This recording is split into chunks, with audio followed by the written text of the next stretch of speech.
Thank you. सभी को जय भीम, नमो बुद्धाय। अब ये लास्ट टाइम इन्होंने एक प्रयोग किया था, धम्म संगोष्ठी नहीं था वो, माता रमाई की जयंती थी और उसमें गीतों का प्रोग्राम था। तो मेरे पास एक ऑप्शन था कि मैं माता रमाई के ऊपर बोलूँगा। अब आज उन्होंने इतना बड़ा टॉपिक रखा है कि मेरे पास कुछ है नहीं विशेष।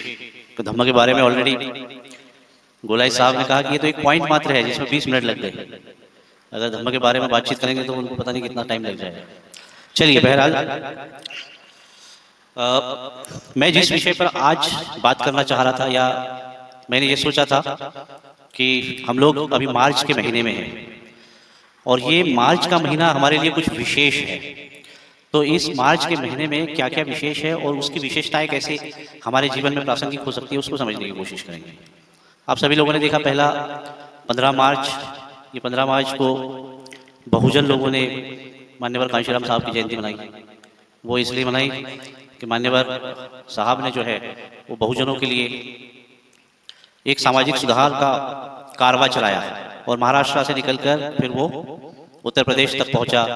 कई नारे भी दिए, उन नारों का असर इतना हुआ कि फिर वो बहुजन लोग जो है सत्ता की भागीदारी मांगने लगे, अपना हिसाब पूछने लगे और कहने लगे कि ये कब तक चलेगा, हमको अपनी हिस्सेदारी चाहिए, चाहे वो मंडल के रूप में हो, चाहे रिजर्वेशन के रूप में हो।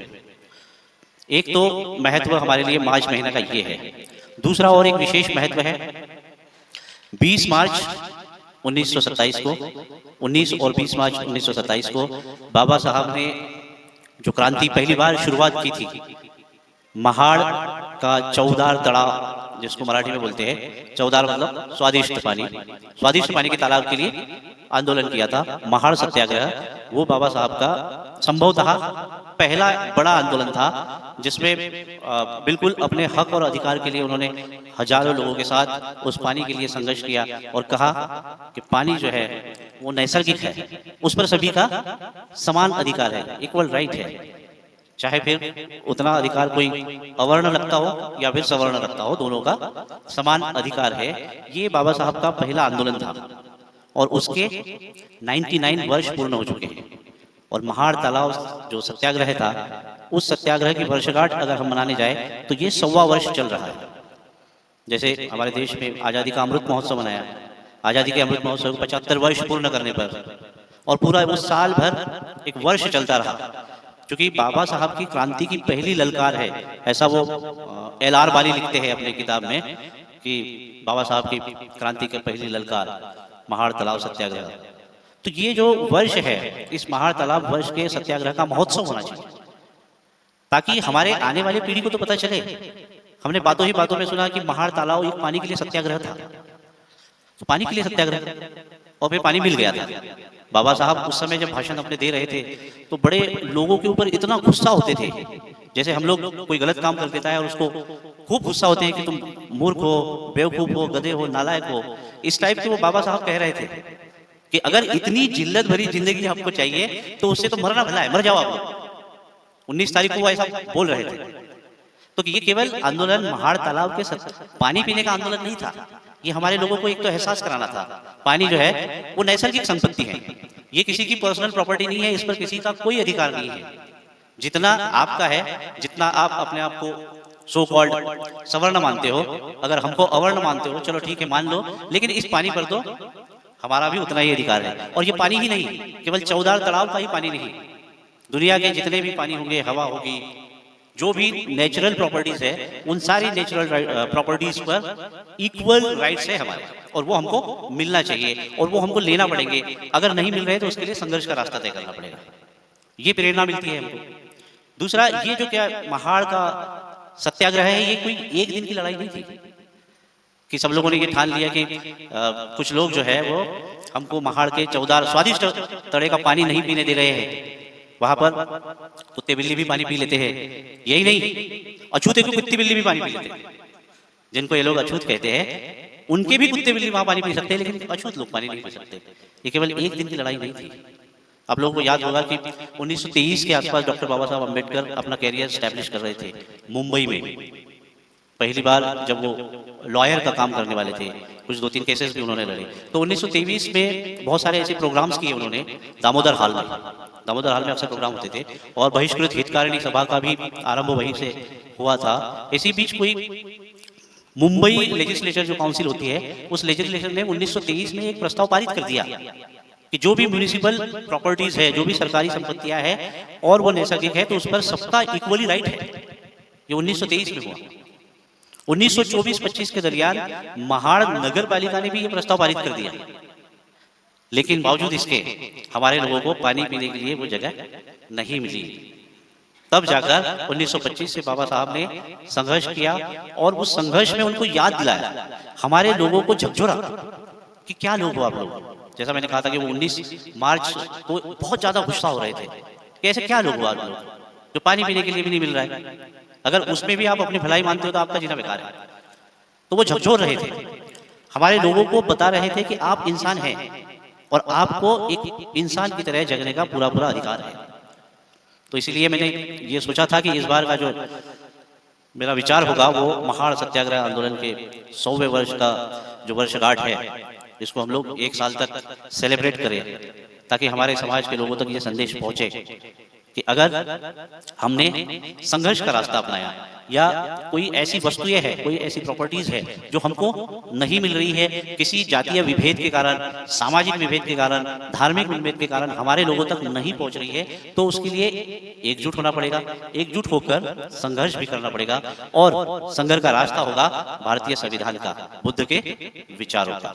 वहां पर कोई हमारे लोग लाठी डंडे नहीं लेकर गए थे। जो लोग लाठी भी लेकर गए थे तो वो अपने कांधे पर लाठी थी, इधर भी सिदोरी और उधर भी सिदोरी थी। मराठी में उसको वो बोलते हैं, कपड़े में खाना बांधते हैं उसको सिदोरी बोलते हैं। तो वो इधर भी थी और उधर भी, केवल उसके लिए लाठी ले गए थे हमारे लोग।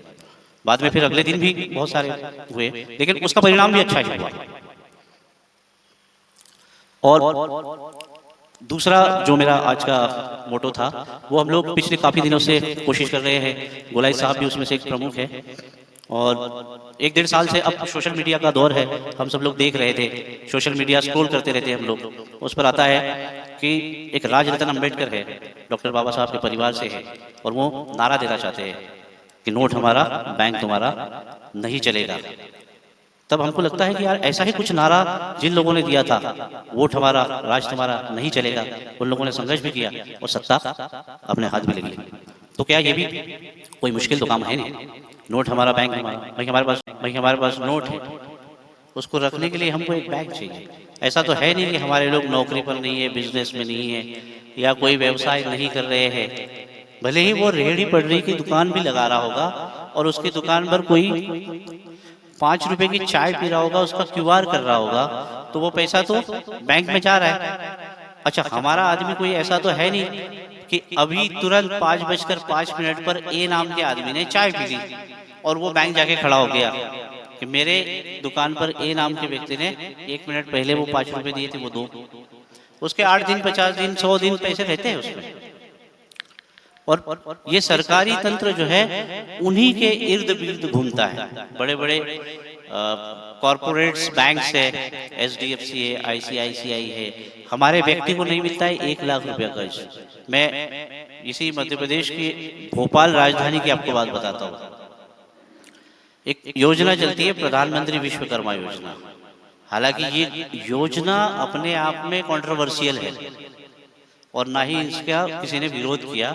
ये योजना 18 प्रकार के उन व्यवसायों के लिए है जिनके ऑलरेडी जातिगत व्यवसाय थे, मतलब कारपेंटर, नाई, प्लम्बर नहीं है, प्लम्बर कोई जातिगत व्यवसाय नहीं है। हजामत, धोबी, कपड़े धोना, ऐसे 18 प्रकार के व्यवसाय इसमें थे।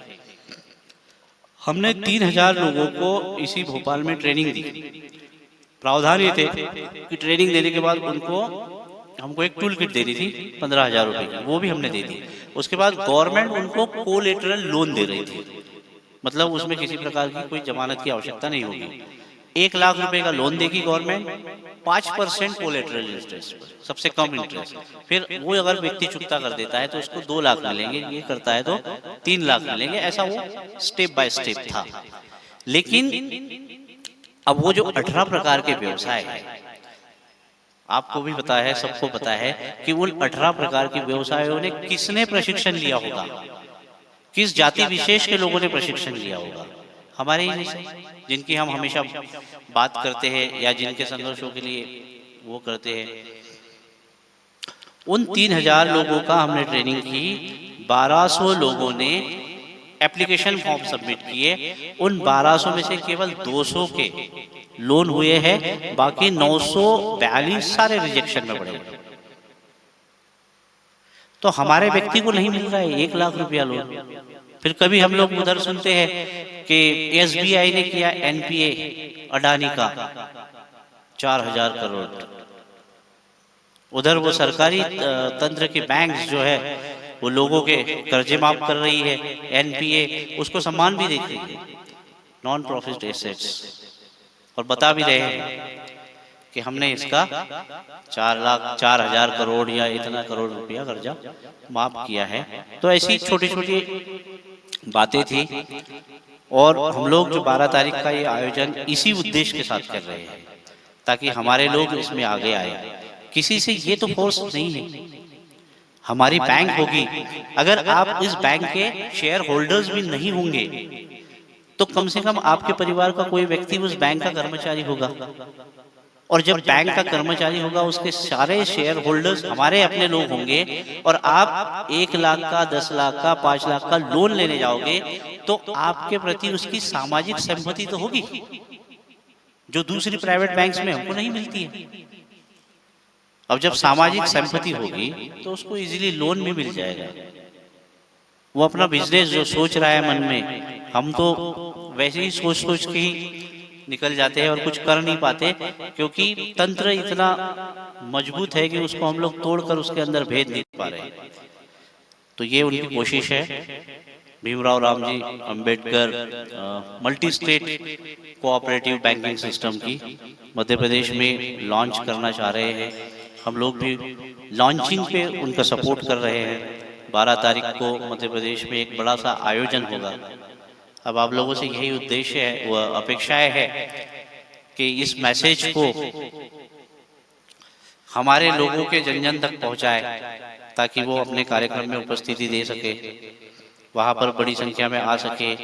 एक फाइनेंशियल एडवाइजरी वहां पर मिल रही है, एडवाइस मिल रही है, क्योंकि अब हम लोग भी कई बार वो भी ये गोलाई साहब भी बड़े कभी कभी चिढ़ जाते हैं, बोलते हैं हमारे लोगों ने आंदोलन किया और वो किया, और कभी फाइनेंशियल स्टेटस पर बात नहीं की।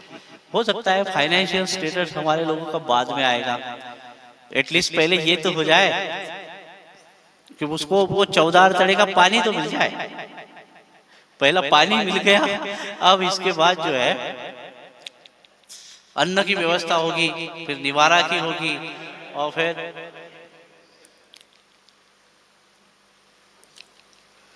उसके बाद फिर वित्त की भी व्यवस्था होगी और अच्छा वित्त मिलेगा।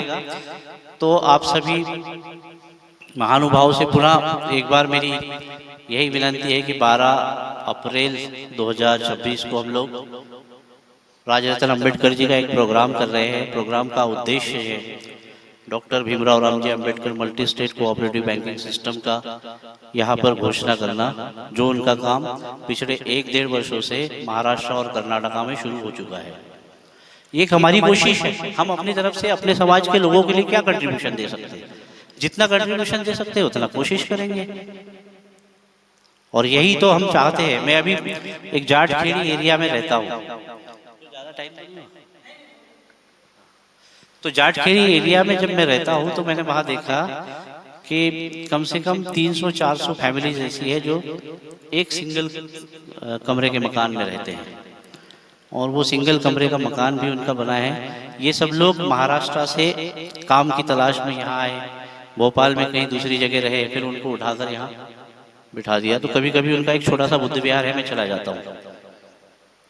उन लोगों को किसी भी प्रकार की सरकार की ओर से कोई फैसिलिटीज नहीं मिलती कि वो आप मतलब अनुसूचित जाति के हो तो आपको प्रमाण पत्र नहीं मिलता। जब आपको प्रमाण पत्र नहीं मिलता तो किसी महंगी फीस का आपको स्कॉलरशिप नहीं मिलता, रियम्बर्समेंट नहीं होता।